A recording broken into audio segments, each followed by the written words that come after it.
Continuando com os nossos comentários a respeito de ensinamentos de Jesus no Sermão do Monte, hoje vamos expor os versículos 21 até o 26 do capítulo 5 de Mateus, onde lemos: Vocês ouviram o que foi dito aos antigos, não mate. E ainda, quem matar estará sujeito a julgamento. Eu, porém, lhes digo que todo aquele que se irar contra o seu irmão estará sujeito a julgamento. E quem insultar o seu irmão estará sujeito a julgamento do tribunal. E quem o chamar de tolo estará sujeito ao inferno de fogo.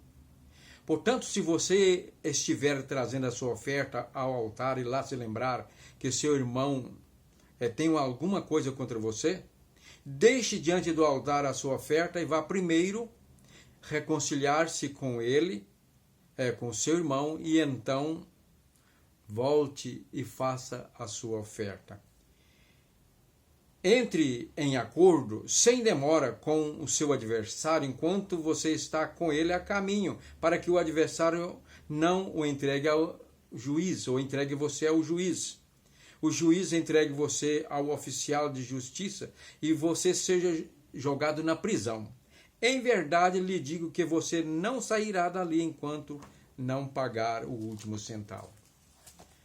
Em primeiro lugar, Jesus está afirmando que a ofensa verbal é tão moralmente danosa e causa tanto dano como a ofensa física, né?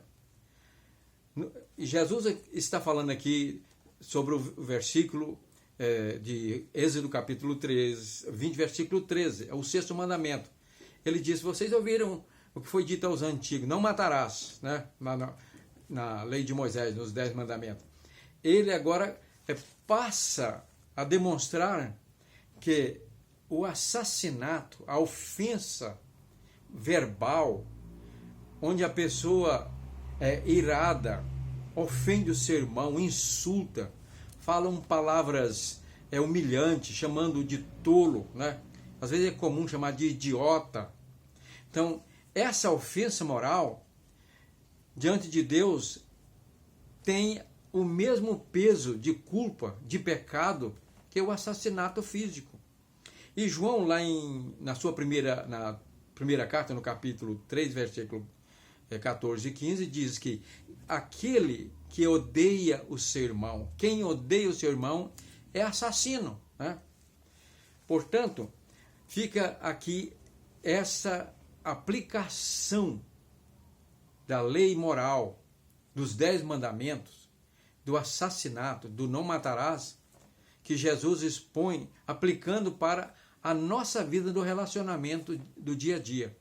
Que o nosso maltrato, né, as nossas atitudes e palavras ofensivas ao nosso semelhante, ao nosso irmão, são tão danosas e pecaminosas como o ato de assassinar fisicamente. Em segundo lugar, Jesus demonstra que uma pessoa que ofendeu a outra e depois vai praticar o seu culto, a sua atividade, a sua devoção a Deus, ela não é aceita.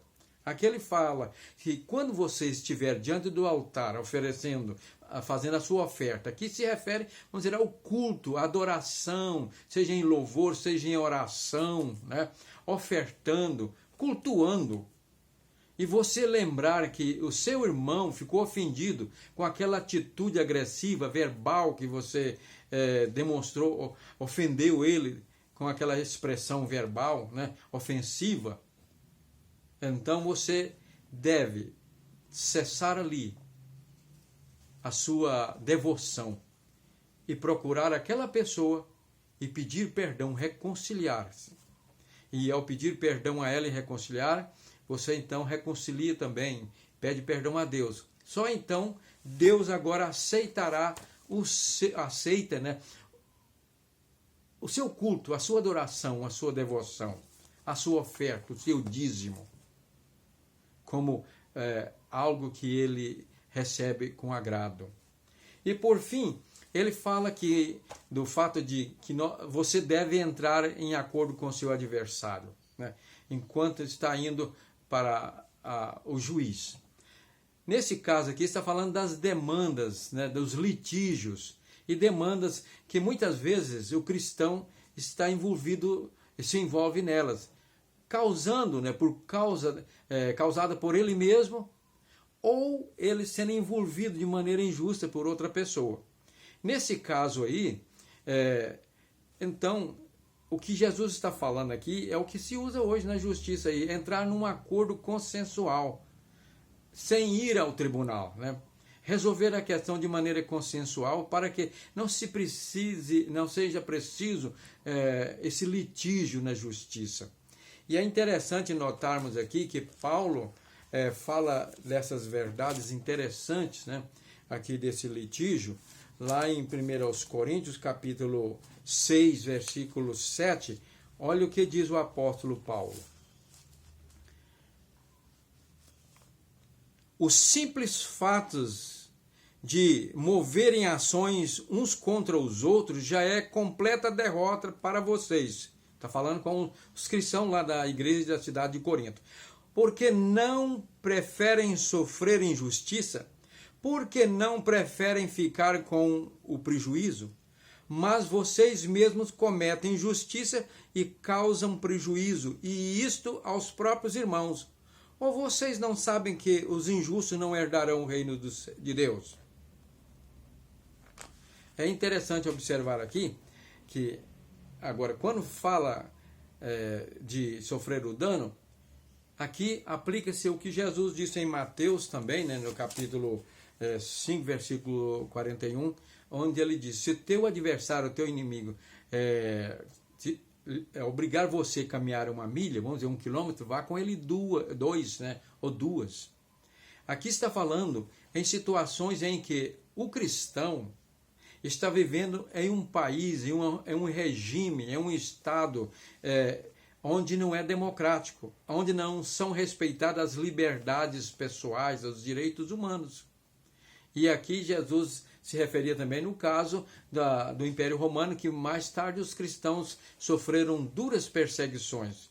Então, quando nós estamos nessa situação, num regime que nós não temos a proteção do Estado, nesse caso aí, é o que nós devemos fazer, que Jesus disse, andar a segunda milha.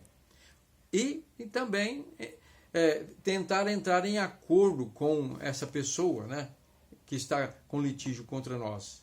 Se não for possível, então, como diz o apóstolo Pedro, que nós devemos, então, nesse caso, sofrer não por causa de injustiças, mas porque nós fazemos o bem. E isso é uma glória. É glorioso e precioso diante de Deus quando nós sofremos por fazer o bem e não por fazer o mal. E como Paulo disse aqui, né, nesse caso em que nós não temos a proteção da lei e do Estado, antes devemos sofrer o dano, porque Deus nos recompensará. Há um ditado popular que eu acho interessante, né? E já aconteceu comigo, e às vezes a gente cita ele. Deixa para lá.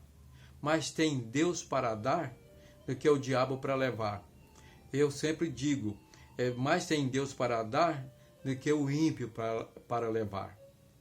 E assim Deus nos recompensará.